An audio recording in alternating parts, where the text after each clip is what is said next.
it seems that most bike wheel manufacturers are sticking to the tactic of racing to extremes, going wider, lighter, more aerodynamic, and of course, more points of engagement. But in this video, a close look at the Logos Epoche wheel set and a discussion on a brand that approaches component design from a more practical perspective, prioritizing things like durability, reliability, and serviceability while still achieving traditional metrics like low weight and stiffness through good engineering and novel manufacturing methods. Now, yes, it's true that I really like these wheels, and I'll talk about all the things that I like about them, but there is one thing that kind of bugs me about them that I'll mention a little bit later. So I think it's worth noting that the company name Logos is a Greek word that loosely translates to reason, and it suggests a rational thought process rooted in deductive reasoning. I like that. Now, at its surface, it's definitely a refreshing approach to component design, but of course, at the end of the day, the product has to align with this ethos. So these are the Epoche wheels, and sticking with the Greek theme, Epoche translates to, quote, the suspension of judgment, alluding to the fact that these aren't road-specific wheels or gravel-specific wheels. They're just well-designed wheels, and, you know, let's not try to box them into some market buzzword. Now, as for stats, these are a 700C carbon wheel set.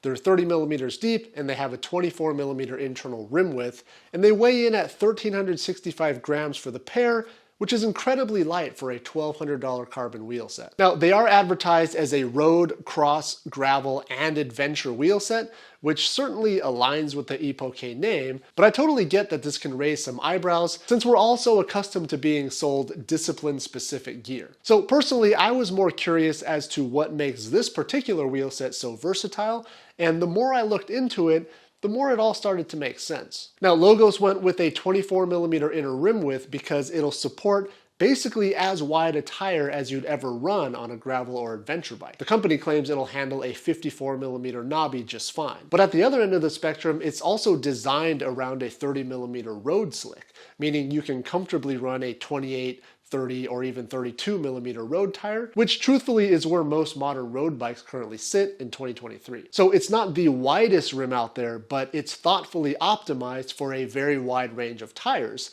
which does make them pretty versatile. Now, the rim itself is constructed from a blended modulus carbon. I don't exactly know what that means, but I do know that this allows the rim to come out of the mold in its final form, so they don't need to subsequently apply a heavy clear coat on top, which of course saves weight. Now, it's got this matte finish to it, and it definitely looks a little bit different than a typical carbon rim. Now, the other thing to note is that this rim is hooked, while some manufacturers are choosing to adopt the relatively new hookless design in their rims. Now, the thought behind going with a hooked rim on the Epoche is, well, first, hookless rims are only compatible with tubeless specific tires. And Logos wanted customers to be able to use any tire, including your traditional clincher. But also, since this rim is designed for a variety of tire widths, the hooked rim just makes sense in this application because the safety of a rim-tire interface is largely dependent on the tolerances of both components, especially so at the narrower road-oriented end of the spectrum. Now, lastly, on the topic of rims, I'm happy to see that the Epoche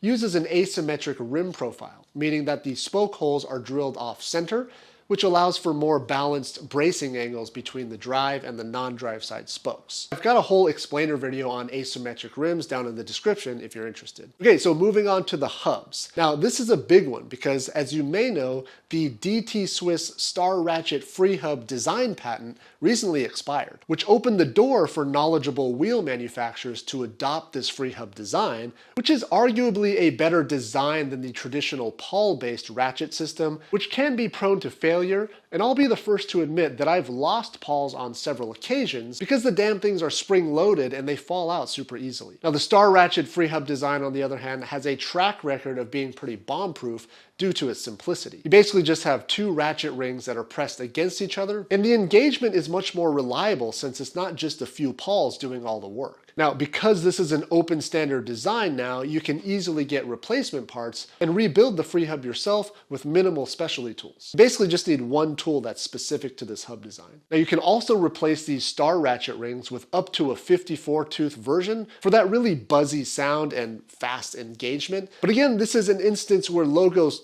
pumped the brakes for a second and really thought about what consumers need versus what industry trends are pushing. Now, the Epoche wheels feature a modest 36 tooth ratchet for 10 degrees of engagement, which sits right in the middle of the basic 18 tooth and the maximal 54 tooth version, and it balances sufficient points of engagement so that the wheel feels really responsive, but not so many that you start to sacrifice reliability. Now, this next feature is not unique to Logos, but I do appreciate that the hub end caps are interchangeable, which means you can run these wheels on a variety of different bikes, from your relatively standard 12 by 100 and 12 by 142 through axles to your 15 by 100 front through axle, or even your older quick release style mounting systems. And then lastly, the Logos hub features the center lock disc rotor interface, which again, it just makes sense. You can run all modern center lock disc rotors on this hub, but you can also get an adapter and run 6-bolt disc rotors on this hub as well, effectively making them backward compatible, whereas an older style 6-bolt disc hub isn't forward compatible with the center lock rotor. Okay, so that's the rim and the hub. A ton of good things to say about this wheel set. I'll also mention that this wheel set uses brass nipples, which are a touch heavier than the aluminum ones, something like 20 grams per wheel.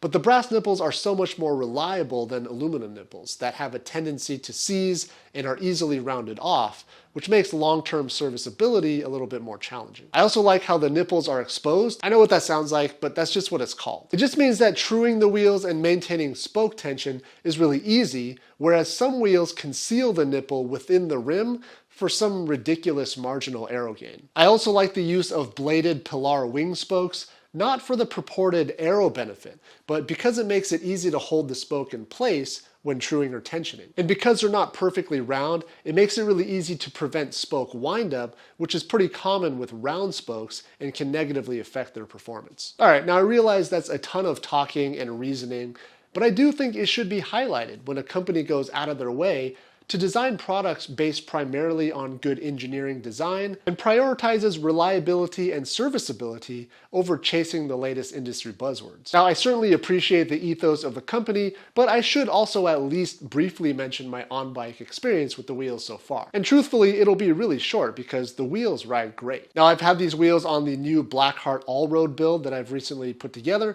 and I've got several rides on them so far with some 40C WT Radlers set up tubeless. Now, so far this wheel tire combination has been just awesome. They're really light, they feel pretty fast, they're really stiff, but they don't feel crazy harsh. Now, I do want to mention that I think these wheels are going to start shipping with an Enduro XD15 ceramic bearing option at some point. Now, this particular demo set doesn't have the ceramic bearings installed, but I do have a set ready to go in, so I'll certainly update you on the bearing install process, and I'll offer you my thoughts on the bearing upgrade in the near future. So are there any things that I didn't like about these wheels? Well, I did mention that there was one thing that perhaps bugged me a little, and that's the choice to go with a straight pull hub rather than your typical flanged hub for J-bend spokes. Now, this one's definitely a little bit subjective for sure, but as far as I understand, flanged hubs generally allow for a wider bracing angle, in theory improving lateral stiffness and potentially requiring less spoke tension. Now, J-bend spokes are also more widely available, so if you do need to replace a spoke out in the field, it's more likely that a shop will have a J-bend in stock, whereas straight pull spokes tend to be a little bit harder to find. Now, the skeptic in me thinks that maybe Logos chose a straight pull hub